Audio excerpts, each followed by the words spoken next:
అందరికీ నమస్కారం. ఈరోజు రామచంద్రపురం నియోజకవర్గంలో మెగా జాబ్ మేళాకి సుమారు 10,000 మంది దాటి నిరుద్యోగులు హాజరవడం జరిగింది.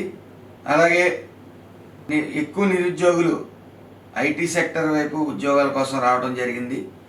మరి దురదృష్టం 2 కంపెనీలు మాత్రమే ఐటీ సెక్టర్ నుంచి రావడం, మరి ఎక్కువ మంది నిరుత్సాహపడ్డారని తెలిసింది. అలాగే మిగతా డిగ్రీ చేసిన వాళ్ళు కానీ, 10th కానీ, అలాగే ఇంటర్ చదివిన వాళ్ళు కానీ చాలా ఉత్సాహంగా పాల్గొన్నారు. సుమారు 550 మందికి ఈరోజు ఆఫర్ లెటర్స్ ఇవ్వడం జరిగింది. ఇంకొక వారం రోజుల్లో 1500 దాటి ఆఫర్ లెటర్స్ ఖచ్చితంగా ఇవ్వడం జరుగుతుంది. అలాగే ఏదైతే ఐటీ సెక్టర్ నుంచి ఉద్యోగాలు ఆశించి ఎక్కువ మంది నిరుద్యోగులు వచ్చారో వాళ్ళు ఎవ్వరూ కూడా నిరుత్సాహపడద్దు. 3-4 వారాల్లో మళ్ళీ రామచంద్రపురం విఎస్ఎం కాలేజీలోనే ఈ మెగా జాబ్ మేళా నిర్వహిస్తాం.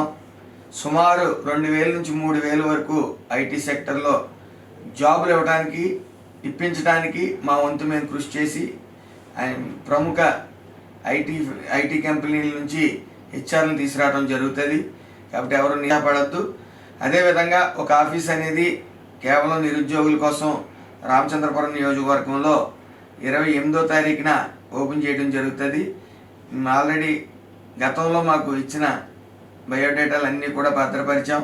అలాగే ఇంకా ఎవరికన్నా దీని మీద ఆసక్తి ఉంటే 28వ తారీఖు నుంచి నమోదు చేసుకోవాల్సిందిగా కోరుతా ఉన్నాను. మరొకసారి ఈరోజు పాల్గొని ఈ మెగా జాబ్ మేళాలో పాల్గొని ఉద్యోగ అవకాశాలు అందిపుచ్చుకున్న ప్రతి ఒక్కరికి పేరు పేరున నా శుభాకాంక్షలు. అదేవిధంగా ఎవరైతే జాబులు రాలేదో వాళ్ళెవరూ కూడా నిరుత్సాహపడద్దు. 100% ప్రతి ఒక్కరిని కూడా జాబుల్లో తీసుకోవడం జరుగుతుంది. ప్రతి 3 నెలలకి ఒక జాబ్ మేళా అనేది వివిధ ప్రాంతాల్లో పెట్టడం జరుగుతుంది. నెక్స్ట్ జాబ్ మేళా మన అంబేద్కర్ కోనసీమ జిల్లా హెడ్ క్వార్టర్ అయిన అమలాపురంలో పెట్టడం జరుగుతుంది. కాబట్టి ఎవరూ కూడా నిరుత్సాహపడద్దు. ప్రతి నిరుద్యోగికి ఉద్యోగ అవకాశం మాత్రం ఖచ్చితంగా కల్పిస్తాం.